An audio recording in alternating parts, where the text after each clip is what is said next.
Hello, guys, and welcome to my channel, Ashavid. Uh, in this episode, we are talking about next episode about business model, episode 6. In episode 5, we committed a necessary murder. We killed the passion first myth, and if that felt uncomfortable, it's because humans are biologically weird to favor optimism bias over reality. But if you're still here, it means you've survived the demolition. Most founders stop at the ruins. They mistakes having an idea for having a business. In this episode, we have a lot of content, and it's going to be exactly this episode is going to be one of the most content rich and longest one. And so fasten your seatbelt and get ready. As usual, I prepared the pitch deck, and yeah, let me share screen. Where is my share screen? Here, here, and here. So, so let's look at the wreckage. Harvard Business School's Shekhar Ghosh found that 75% of venture-backed startups fails. Do you know why? It's because it's rarely lack of effort. It's the build trap. Uh, yeah, Statistics from the Startup Genome Project show that 74% of high growth internet startups fail due to premature scaling. They built a cathedral on swamp. They focused on the aesthetics exactly, and instead of the build the system. Uh, this isn't about loving your idea. Passion doesn't pay the rent. System integrity does today pay that. We transition from the why to the how. We are using the VTDF framework, not as the theory, but as a surgical tool. We are going to engineer a business that works even when you don't feel like you are working. No fluff, no motivation, just cold hard architecture. Welcome to the build zone.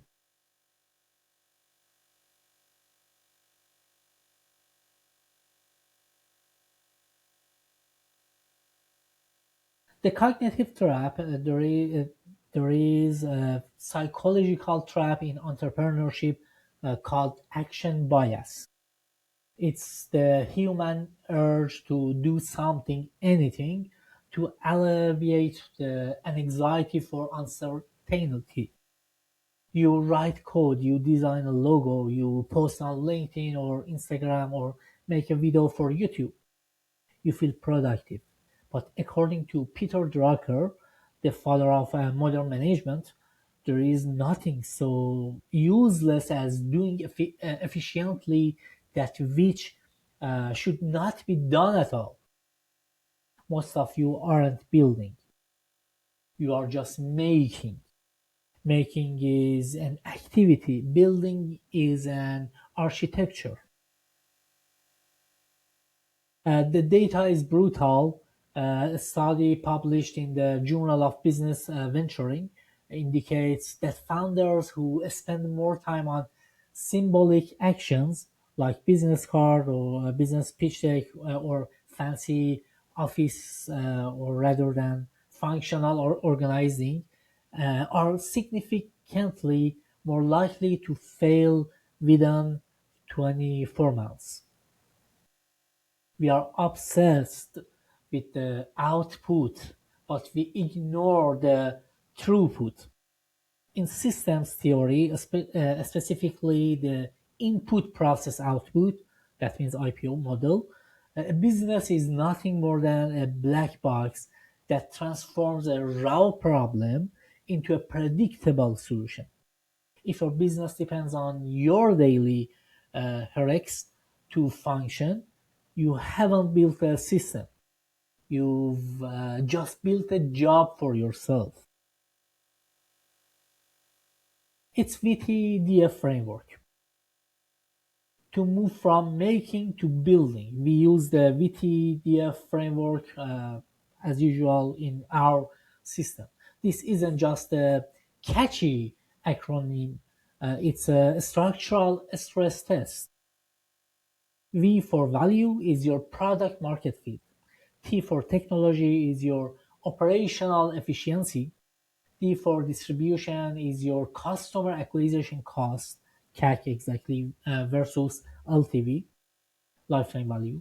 And F for financial is your burn rate and unit economics. We aren't here to launch. We are here to assemble a machine that survives the friction of reality. Let's look at the blueprint. We want to talk about the core, the build sequence, the Ashavid protocol exactly. Step one, problem selection, not idea selection. V for value. Let me check something. Yeah, here. Ideas are as ideas are culturally overvalued, but economically nearly worthless. In Clayton Christensen's Jobs to be Done framework, JTB, JTBD framework, customers don't buy products. They hire them to solve a specific struggle. If there is no struggle, there is no hire. The data supports this, according to CB Insight exactly, analyzed over 100 startup failures and found that 42% failed because of no market need. They solved an idea, not a problem. To pass the value V test, a problem must possess three data validated traits. One, high frequency. Does this pain occur often enough to from a habit? Two, high severity. Is the cost of doing nothing greater than the cost of the solution? Three is a pre-allocated budget. Is the customer already hiring a workaround? Uh, if you aren't displacing an existing painful expenditure, you aren't building a business. You're including a hobby at your own expense. Step two, concentrate driven design. T for technology, exactly. A standard startup advice is an echo chamber of build the best possible product. This is academically flawed. In systems engineering, specifically the theory of concentrate, gold rate exactly, the goal isn't local optimization of the entire system's throughput. Your technology T isn't your code, is the bridge between your value V and your concentrate, real world concentrates. Limit capital, small teams, and time aren't obstacles. They are the parameters of your designs according to the law of parsimony. uh, the simplest system that solves the problem is the superior one. If your solution requires 10 developers and 1 million to test a hypothesis, your design is structurally unsound. You don't need more to start. You need a more elegant use of less. Step three is the smallest viable system, SVS exactly. T plus F. We need to retire the term MVP, minimum viable product, because it has been hijacked by product theater. Most founders build demos, publish interfaces that test opinions, not behavior. In behavioral economics, the say-do gap is massive delta. People say they love an idea, but they don't act on it. Your goal is an SVS, a smallest viable system. The difference is critical. An MVP theater focuses on usability and aesthetics, low friction exactly. And in SVS, a smallest viable system, focuses on commitment and friction, focuses on high truth.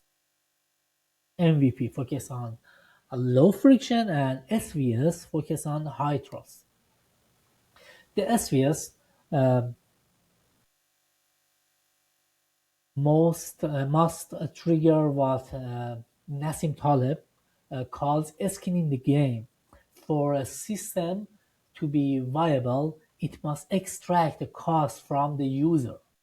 This cost can be financial, actual revenue, temporal, significant time commitment, or data centric. If your test doesn't involve the risk of loss for the customer, you aren't collecting data. You're collecting compliments. Compliments are the leading indicator of future bankruptcy. The moment of truth is the first honest revenue.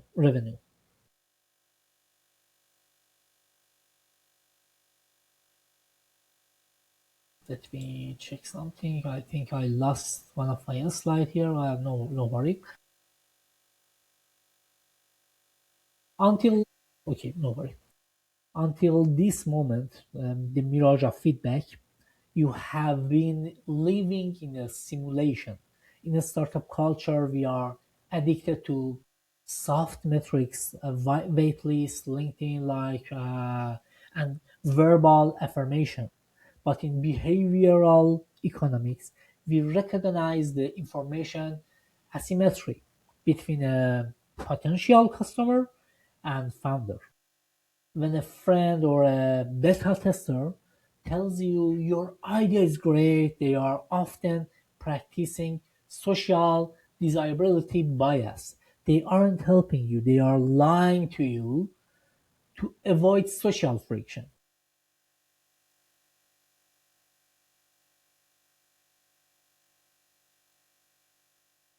As Rob Fitzpatrick argues in the mom test, any feedback that isn't a hard commitment is a noise-filled distraction.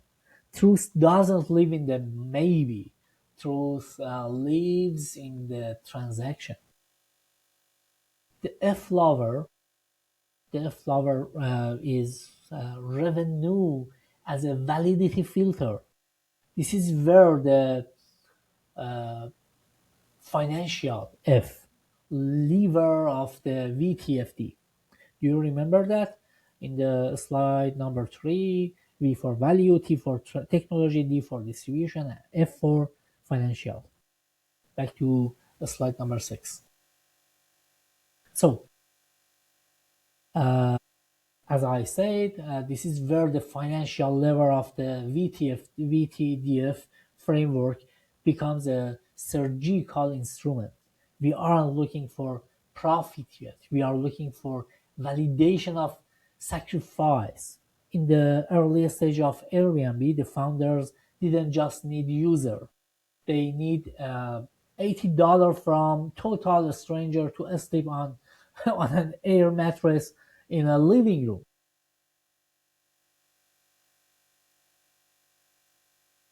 That $80 was honest revenue. It proved that the value V was so high that it overcame the friction T of the primitive system.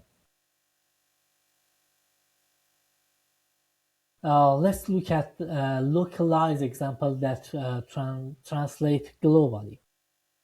Consider a Snap in Iran, the Uber of Iranian people, exactly.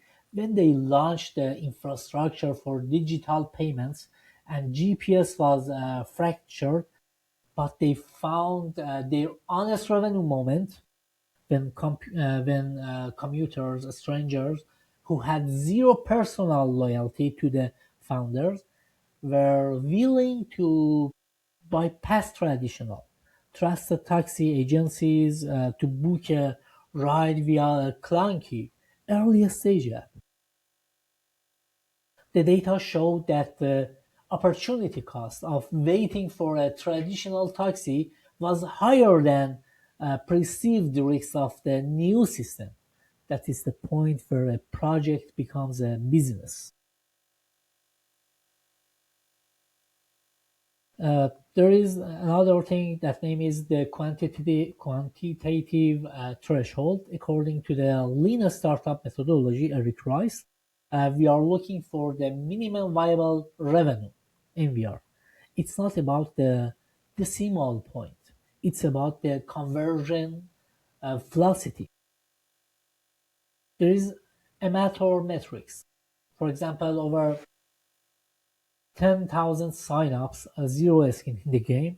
The architect metric is 10 strangers paying $1 total skin in the game. Academic research from MIT's Sloan Schools of Management exactly suggests that early revenue is the most accurate predictor of long-term survival, not because of the cash flow, but because it forces the founder to fix the leaks in the V value and D distribution levers immediately. If you can't get one stranger to give you $1, you don't have a scaling problem. You have a structural failing in your value proposition. Please stop building. Stop listening to the silence of the market.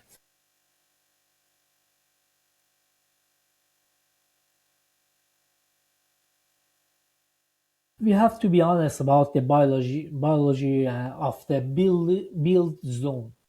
It is inherently anti-human.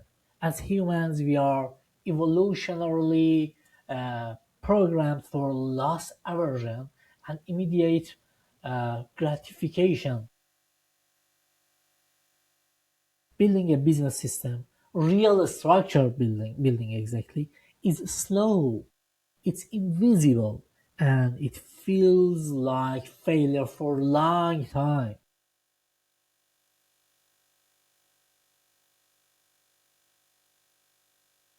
Okay, where is my slide? Again, I lost my. So, um, in a structural engineer, um, if you build a structure with microscopic flaws in the foundation, it might look beautiful for years, but the moment you put it under the stress of heavy load, it collapses. Most startups aren't killed by the competition. Let me stop my share screen. Where is my share screen? Here we go. So, most startups aren't killed by the competition. They are killed by their own internal structure fatigue. They made a product, but they never build a system. According to research by Howard Love in the startup J Curve, the most critical metric in the phase isn't your growth rates, it's your learning rates. If your cost of learning is higher than your remaining capital, you are effectively a dead company. I think. We can look at the history of global giants like Amazon. For years, Jeff Bezos didn't build a bookstore. He built logistics and the data architecture, the T technology and the D distribution levers. That happened to sell books first. He chose the concentrate fortress over the sandcastle. He prioritized systematic resilience over quarterly optics. If you aren't extracting data that change your behavior every single week, you aren't building. You're just vibrating in place. You've survived the demolition of your illusions. You've started the slow, agonizing process of construction. But now comes the most dangerous temptation of all. Growth in biology, uncontrolled growth is called cancer. In business, it's called premature scaling.